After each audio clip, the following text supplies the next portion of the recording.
March 23rd, 1945. Remagen, Germany. The Rhine River ran black under storm clouds that threatened snow, its waters swollen with spring melt from the Alps. On the eastern bank, American engineers worked in frantic rotation, reinforcing the Ludendorff bridge that had become the only intact crossing over Germany's last natural barrier. The bridge creaked and groaned under the weight of Sherman tanks, supply trucks, and endless columns of infantry pushing into the German heartland. In a sandbagged command post overlooking the bridgehead, First Lieutenant Robert Hayes sat cleaning. A weapon that would have made any ordnance inspector blanch with disapproval, a heavily modified M1911 pistol that bore little resemblance to the standard issue. Sidearm carried by thousands of American officers. The modifications were extensive and unauthorized.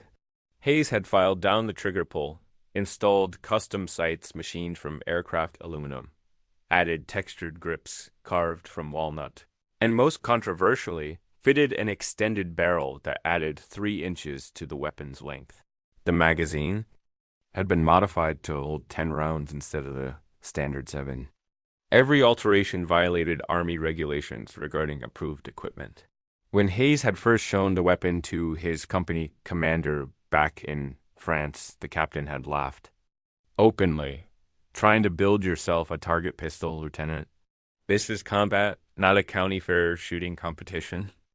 Other officers had been less kind, suggesting that Hayes was compensating for inadequate marksmanship with mechanical gimmicks, that he lacked faith in American engineering, that he was the sort of officer who wasted time tinkering when he should. Deleting. But Hayes had learned his craft not in Army firing ranges, but in the precision machine shops of Bridgeport, Connecticut, where before the war he had worked as a tool and die maker, crafting components for aircraft engines that required tolerances measured in thousandths of an inch. He understood metallurgy and mechanics with an intimacy that transcended military doctrine. When the Army had commissioned him in 1943 and issued him a standard E1911, he had immediately recognized both the weapon's potential and its limitations. The M1911 was reliable, durable, and powerful, but its accuracy at range suffered from a heavy trigger pull designed for safety rather than precision, sights that were adequate but not optimal, and grips that fit some hands poorly. Hayes saw not a finished weapon, but a platform capable of improvement, and he had spent months of his spare time methodically addressing each limitation. The skepticism he encountered reflected something deeper than mere criticism of an unauthorized modification. It represented the tension between institutional standardization and individual innovation, between the military's need for predictable, uniform equipment and the reality that war often rewarded improvisation and personal adaptation. The American military in 1945 existed in an uneasy space between these poles. On one hand, it was the most standardized, mass-produced military force in history, every division equipped identically. Every soldier fed the same rations, every weapon manufactured to exacting specifications. On the other hand, American culture celebrated individualism and ingenuity, valued the mechanic who could jury-rig solutions in the field, respected the soldier who found better ways to accomplish the mission. The German forces defending the Remagen bridgehead understood none of this complexity. They saw only that American forces had captured the Ludendorff Bridge intact through a combination of luck and audacity, had established a foothold on the Rhine's eastern bank, and now threatened to pour armor and infantry into the industrial heartland of the Ruhr. The bridge's survival was a catastrophe for German strategy. Hitler had ordered it destroyed, had court-martialed and executed the officers responsible for its defense, had thrown every available unit into desperate counterattacks, aimed at either recapturing or destroying the crossing. German forces included remnants of panzer divisions pulled from other sectors, hastily organized Volkssturm units of old men and teenagers, and elite Fallschirmjäger paratroopers who had been fighting since Crete in 1941, on the morning of March 23, German forces launched another assault on the American perimeter. The attack came from the hills overlooking the bridgehead, supported by the last operational German artillery in the sector. Shells fell among the American positions with murderous accuracy, the explosions sending geysers of mud and shrapnel through the morning air. Hayes and his platoon occupied an observation post on the perimeter's northern edge, a half-collapsed stone building that had once housed a customs office. Their mission was to provide early warning of German movements and to call in artillery support when targets presented themselves. The German infantry attack developed with professional competence despite the Wehrmacht's deteriorating condition. In March 1945, squads moved using terrain for cover, advancing in rushes while machine guns provided suppressing fire. These were not the broken remnants that American forces had been encountering with increasing frequency, but experienced soldiers executing a coordinated assault. Hayes watched through binoculars as the Germans closed the distance, noting their tactics and discipline. He called for artillery support, but the response came back negative. American artillery was engaged across the entire perimeter, every gun committed to breaking up a larger German attacks elsewhere on the line. The German assault force broke through the American forward positions faster than anyone had anticipated. A machine gun nest that should have held the enemy for crucial minutes was overrun in the first rush. Mortar fire disrupted American communications and isolated individual units. Within 15 minutes, German soldiers were advancing on Hayes' observation post, moving in disciplined fire teams that used every scrap of cover. Hayes gathered his platoon 23 men armed with M1 Durans, 2 Browning automatic rifles, and their own determination to hold ground that had been purchased with American blood during the initial bridge assault. The firefight developed. At close range, the Germans pushing to within 50 yards of the observation post before American fire forced them to ground. For 30 minutes, both sides exchanged fire in a brutal stalemate. The Germans held positions in rubble and shell craters that made them nearly impossible to dislodge without artillery support that wasn't coming. Hayes' platoon held the observation post but could not advance without exposing themselves to German machine gun fire. The tactical situation was deadlocked, neither side able to gain advantage through conventional means. Then the German commander made a decision that revealed both desperation and calculation. He ordered a direct assault on the observation post, committing his reserve force in a final push to break American resistance. What happened next would be documented in multiple after-action reports, investigated by Army ordnance specialists, and analyzed by weapons experts trying to understand the relationship between equipment modification and combat effectiveness. Hayes saw the German assault developing and made his own rapid assessment. His platoon was low on ammunition, had taken casualties, and could not sustain another prolonged firefight. If the Germans reached the observation post, the battle would devolve into close-quarters combat where American advantages and firepower meant nothing. He needed to break the German assault's momentum before it reached his position. The solution he chose would have been impossible with a standard-issue M1911 pistol. He climbed to the observation post's second floor, positioned himself at a window that provided a clear field of fire, and began engaging German soldiers at ranges approaching 75 yards. The modified pistol in his hands performed with precision that bordered on the impossible. The extended barrel provided additional velocity and stability. The improved sights allowed rapid target acquisition. The enhanced trigger permitted accurate shot placement under stress. The increased magazine capacity meant Hayes could sustain fire without the frequent reloads that would have broken his rhythm. He fired in controlled pairs, each trigger press deliberate and precise. Each shot aimed at a specific target rather than fired in the general direction of the enemy. The effect on the German assault was immediate and psychologically devastating. Soldiers who thought themselves safely beyond pistol range began falling to accurate fire.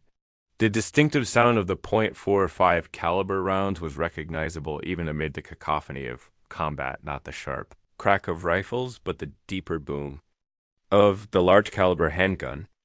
Germans who had been advancing with confidence suddenly found themselves targeted by what should have been an ineffective weapon at that range. The assault wavered, then stalled, as soldiers sought cover and tried to identify the source of this unexpectedly accurate fire. Hayes expended 3 magazines in approximately 90 seconds, 30 rounds of .45 ACP ammunition, delivered with accuracy that would have been exceptional with a rifle and was nearly unbelievable with a pistol. German soldiers later captured from this assault spoke with bewilderment about the American officer, who had engaged them at impossible ranges with a handgun. Several claimed they had initially believed the fire was coming from a rifle, only revising their assessment when they saw the muzzle flash and heard the distinctive report of the M1911. The psychological impact transcended the tactical effect. Germans were being hit by a weapon that should not have been capable of such performance, suggesting that American technological sophistication extended even to individual sidearms. The German assault broke completely when American reinforcements arrived and launched a counterattack supported by tank fire. The observation post held. The perimeter remained intact, but the incident had revealed something that Army ordnance specialists found deeply troubling and fascinating in equal measure. Hayes' modified pistol had performed at levels that dramatically exceeded standard M1911 capabilities.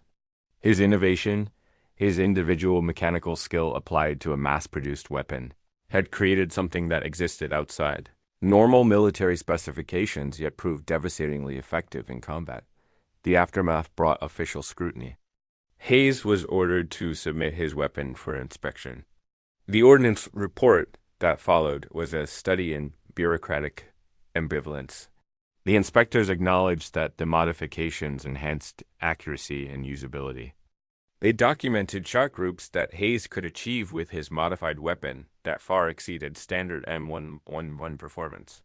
They interviewed soldiers who had witnessed the weapon's combat effectiveness, yet their conclusions remained tentative, caught between evidence of improved performance and institutional resistance to unauthorized modifications.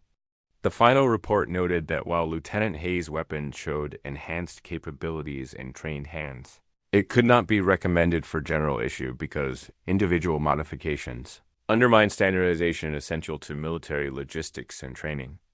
This conclusion revealed the fundamental tension at the heart of American military doctrine in 1945. The United States had won the industrial war through unprecedented standardization, weapons, equipment, and supplies produced in vast quantities, to identical specifications, allowing any replacement part to fit any weapon, any soldier to use any equipment.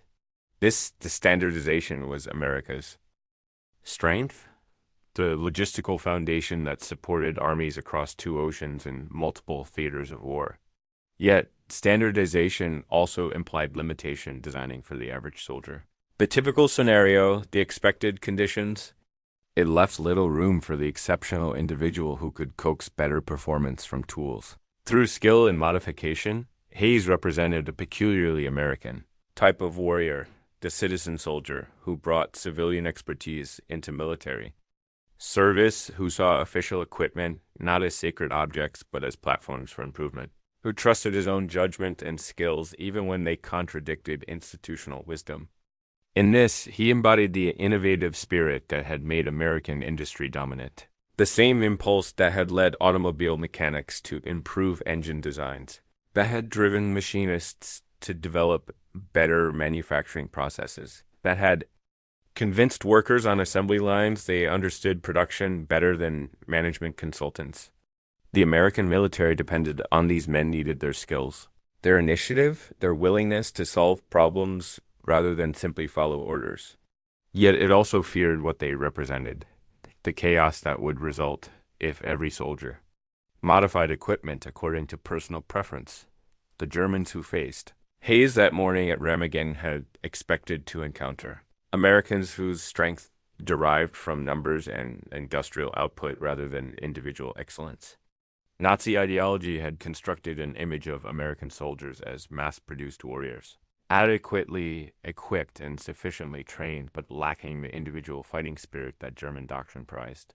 They expected American technological superiority, to manifest in tanks and aircraft and artillery and the material abundance that allowed the American military to waste ammunition and supplies with profligate disregard for scarcity.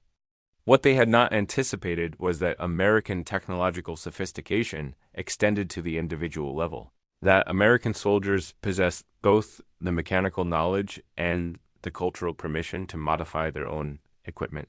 That industrial expertise translated into personal capability. The modified M191 that Hayes carried became symbolic of this broader American advantage. It was not an official weapon, not part of the standardized arsenal that American industry produced by the millions. It was the product of individual initiative applied within the framework of industrial abundance. Hayes could modify his pistol. Because America produced weapons in sufficient quantity that one officer's unauthorized. Alterations did not disrupt the supply system. He could obtain the materials for his modifications because American industry generated excess capacity that filtered down to individual soldiers. He could develop the mechanical skills to perform the modifications because American society valued technical education and provided broad access to machine tools and engineering knowledge. The German military could not replicate this combination of factors. By March 1945, German forces struggled simply to maintain their existing equipment, much less improve it. Scarcity dominated every aspect of German military life ammunition.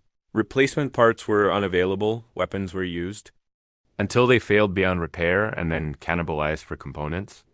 German soldiers who possessed mechanical skills applied them to keeping broken equipment functional, rather than enhancing working weapons. The idea of an officer spending time improving an already functional pistol would have seemed absurd. Wasteful indulgence that German circumstances could not afford. Yet Hayes' modifications were not wasteful, but multiplicative. They took a capable weapon and made it exceptional, transformed a tool adequate for its intended purpose into one that exceeded those purposes in ways that proved tactically decisive. This was American abundance made manifest at the individual level. Hayes did not choose between having a functioning pistol and having an improved one American productive capacity ensured he could have both. He did not risk his primary weapon by modifying it. If the modifications had failed, Army Supply would have issued him a replacement. This freedom from scarcity created space for innovation that multiplied American combat effectiveness in ways that casualty statistics and equipment tallies could not fully capture. The weeks following the incident at Remagen brought requests from other officers wanting to know Hayes' modifications in detail. Some sought to replicate them on their own pistols. Others simply wanted to understand what had made the weapon so effective. Hayes, characteristically, shared his knowledge freely. He drew up diagrams showing the modifications, wrote detailed explanations of how each change improved performance, and when time permitted, personally assisted other officers in modifying their weapons. This dissemination of practical knowledge represented another aspect of American military culture that the Germans had failed to anticipate: the willingness of American soldiers to share expertise horizontally rather than hoarding it. The assumption that making one's peers more effective enhanced overall unit capability rather than diminishing personal status. The German military, structured around rigid hierarchies and strict delineations of expertise, could not easily replicate this knowledge sharing. Culture. German officers who developed useful innovations might share them within their immediate units, but lacked the institutional mechanisms to spread them broadly. The German army in 1945 was fragmenting into isolated units, each fighting its own local battle with diminishing connection to higher command or adjacent forces. Even if a German officer had developed modifications comparable to Hayes, those improvements would have died with him when his unit was destroyed or captured, rather than spreading through the army as useful knowledge to be replicated and refined. He carried it across the Rhine as American forces drove deeper into Germany. He used it during the reduction of German pockets of resistance, kept it cleaned, and maintained as the Wehrmacht collapsed and the Third Reich disintegrated. The weapons combat record grew with each engagement. More German soldiers neutralized at ranges they considered safe from pistol fire. More tactical situations where improved accuracy proved decisive. More evidence that individual innovation could enhance military effectiveness in ways that standardization alone could not achieve. After the German surrender in May 1945, Hayes was ordered to turn in all weapons as part of the demobilization process. The modified M191 was examined one final time by ordnance specialists, photographed and documented, then returned to Army inventory. There it disappeared into vast tide of weapons being processed, redistributed, or destroyed as the American military contracted from its wartime peak. Whether it was issued to another soldier, sold as surplus, or destroyed in a scrapyard remains unknown. Reduced to parts and raw materials or relegated to dusty storage in forgotten arsenals. But the principle, it represented that American abundance created space for individual innovation, that standardization and personal modification could coexist productively. That industrial democracy produced soldiers who were simultaneously products of mass systems and unique individuals. This principle survived and expanded. In the post-war years, between top-down doctrine and bottom-up adaptation, sometimes it would embrace individual initiative, as when soldiers in Vietnam modified their M16 rifles to improve reliability. Other times it would resist modification, insisting on adherence to official specifications. But the underlying dynamic would remain constant. American soldiers, products of an innovative industrial culture, would continue to see military equipment as platforms for improvement rather than sacred objects beyond alteration. The Germans, who had mocked Hayes' modified pistol, preparing for combat, had failed to understand that the tinkering was the preparation that encouraged individual soldiers to apply intelligence and initiative to the problems they faced. Hayes' modifications represented this culture in microcosm. The tool and die maker who brought civilian expertise into military service, permission to act on his insights. When German lines stalled before the observation post at Remagen, halted by accurate pistol fire from ranges they considered impossible, they encountered the full implication of American industrial democracy. In combat, they faced not just superior numbers or better equipment, but a military culture that empowered individual soldiers to multiply their effectiveness through innovation. Afford to let soldiers experiment with modifications, so confident in its industrial capacity that it did not fear the minor inefficiencies of individual variation. So culturally committed to innovation that it rewarded rather than punished creative.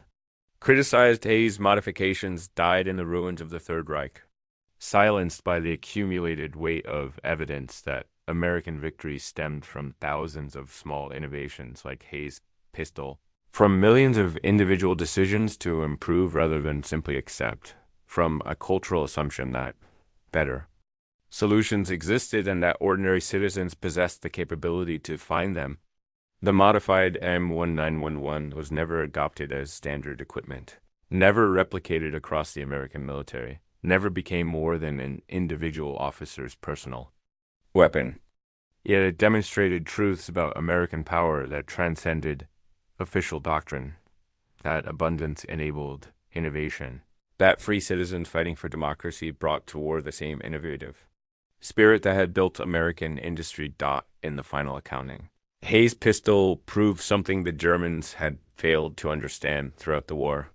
American military might was not simply a matter of factories producing tanks and aircraft, not just a question of industrial capacity measured in tons of steel and barrels of oil. It was also the accumulated effect of individual Americans applying their intelligence and skills to the problems they encountered, multiplying their effectiveness through innovation that standardized militaries could not replicate. The tool and die maker from Connecticut who modified his service pistol represented American power as surely as the assembly lines in Detroit or the shipyards in Oakland, proof that in a democracy that valued individual initiative and provided broad access to technical knowledge, even a sidearm could become exceptional through the application of skill and determination. The lesson echoed through military history long after the modified pistol disappeared into surplus inventories and Hayes returned to civilian life. Standardization provided the foundation for military effectiveness, logistical certainty that allowed armies to function across distances in complex operations. But innovation provided the edge that turned adequate into exceptional, that solved problems standardization could not anticipate, that adapted general solutions to specific circumstances. The tension between these imperatives would never fully resolve, would remain a defining characteristic of American military culture, would continue generating both friction and effectiveness in measures impossible to separate. Hayes' modified M1911 existed in that productive tension, embodying both the strengths and contradictions of American military. Power, it was unauthorized yet effective, individual yet replicable, a violation of regulations that proved the value of innovation. It demonstrated that German mockery of American individualism missed the essential point that American strength derived precisely from the combination of industrial standardization and personal initiative, from systems that were uniform enough to function reliably yet flexible enough to accommodate improvement. The Germans who laughed at Hayes' modifications had built their military around opposite principles: strict hierarchy, rigid standardization, centralized innovation, limited to approved authorities that encouraged soldiers to think and tinker and improve. The results spoke in the silence of stalled German assaults and the grinding advance of American forces from the Rhine to the Elbe. In the end, that modified pistol became another symbol of why the Thousand-Year Reich lasted only 12 years. Why the most powerful military machine Europe had ever produced was systematically dismantled by a democracy that had been largely disarmed in 1939. The Germans had mocked what they did not understand, that American abundance was not merely material but cultural, that it included the abundance of individual initiative and the freedom to apply that initiative even to small problems like improving a service pistol. When those small improvements accumulated across an entire military, when millions of American soldiers brought their civilian skills and innovative impulses to the problems of warfare, the result was a fighting force that could not be defeated by ideology or will or fighting spirit alone. The laughter stopped at Remagen, as it had stopped across every battlefield where German forces encountered Americans who refused to accept limitations, who saw problems as opportunities for solutions, who carried into combat both the weapons their nation provided and the confidence to make those weapons better.